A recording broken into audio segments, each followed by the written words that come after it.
We shall fight with growing confidence and growing strength in the air. We shall fight on the beaches. We shall fight on the landing grounds. We shall fight in the fields.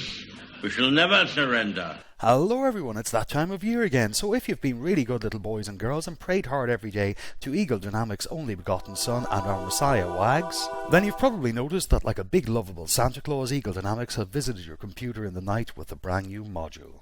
However, if you've been naughty, you'll probably find they've kicked in your drawer, deleted all your config files and raped your cat. I was a good little boy all year, so on my return this morning I was pleasantly surprised, and that's why I'm able to share my first look at the flight of the Spitfire Mk with you. As we've come to expect from Eagle Dynamics, the plane looks absolutely astounding from the outside. So like the football coach said to the little boy, let's get the hood back and get in there. As you can see, the detail inside is just amazing. Everything from the wrapping around the stick, to the brass rings around some of the instruments, to the wear and tear on some of the fixtures. The perception of depth on the dials, and some of my favourite little fixtures include the side door and the Morse code tapper. Eagerly beginning my startup, the first thing I noticed was the movements involved were mysteriously natural and familiar to me. And on reflection, I'm quite confident they'll be as familiar and natural to you. Wanking insinuations out of the way, let's cut to the chase and hear that Merlin Roar. At this point I have to admit that hearing the engine come to life for the first time sent a little shiver down my spine. It sounds just fantastic. As with all tail draggers, taxiing is a little bit of an acquired skill, as the centre of gravity is somewhere behind the wing and the tail seems to be in a perpetual race with the propeller. To make things more interesting, the tail wheel doesn't seem to lock like the P-51 or the German aircraft. Once lined up on the runway, you may be forgiven for thinking that your troubles are over. In fact, they're only just beginning, because taking off and landing in a tail dragger is about as safe as getting fellatio from a cannibal.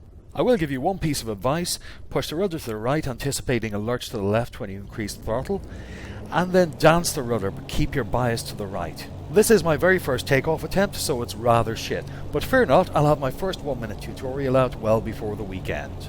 I was completely caught out by the speed with which the aircraft lifted off, but luckily I managed to remember that with tail draggers you keep the aircraft level for as long as possible until you've trimmed it out and acquired enough power to climb out. The other lesson I had luckily remembered from the P-51 was to never use flaps on takeoff, as they tend to just raise the aircraft up into a position where it flips over. I only started to notice the level of detail involved when sunlight streamed through the canopy. As impressed as I was with the instruments, canopy and sight glass, I began to notice the little minor details that really add to immersion. Details such as paint chips, scratches and accidental indentations. The Spitfire Mk is armed with two 303 Browning machine guns and two 20mm cannons. They can be fired separately or all together. Before I began my flight, I set up some targets to test out these weapons. The Brownings, as predicted, are quite ineffectual. They're designed to kill men rather than machines. However, some World War II pilots found them very useful when diving at an angle on the cockpit and killing the pilot rather than attacking the aircraft. The cannons, however, are a different story. They cut through man and machine alike without prejudice.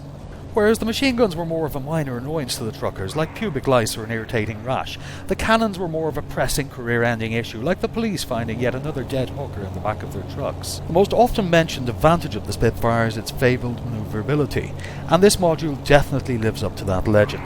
The aircraft is agile to the point of being able to turn on a spider's snatch. As a matter of fact, it's much more likely that you'll black out long before you cause any structural damage to the aircraft. This is one of the reasons given as to why legless World War II ace Douglas Bader was so much more effective with this aircraft than many other pilots. Having no legs made him much more resistant to blackout than other pilots, and in turn much more able to push this machine to its limits. The Spitfire seems amazingly stable at all altitudes, particularly low and medium altitude. At no point in the air did I feel anywhere near as vulnerable as on the ground. It's a very forgiving aircraft, even through rapid sudden attitude and direction changes. The engine is also very forgiving and tends to happily go along with the choices of the pilot. It's not at all like the 109, where at any point the engine can just give you the finger and start working for the Allies. Like all World War II aircraft, ammunition is very limited, so you should learn to fire short control bursts, and at that stage you should never have to worry about running out.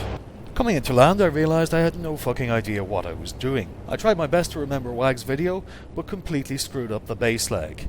With a little panic, I managed to get her down at a respectable 65 miles an hour and used the small bounce technique to test the undercarriage integrity.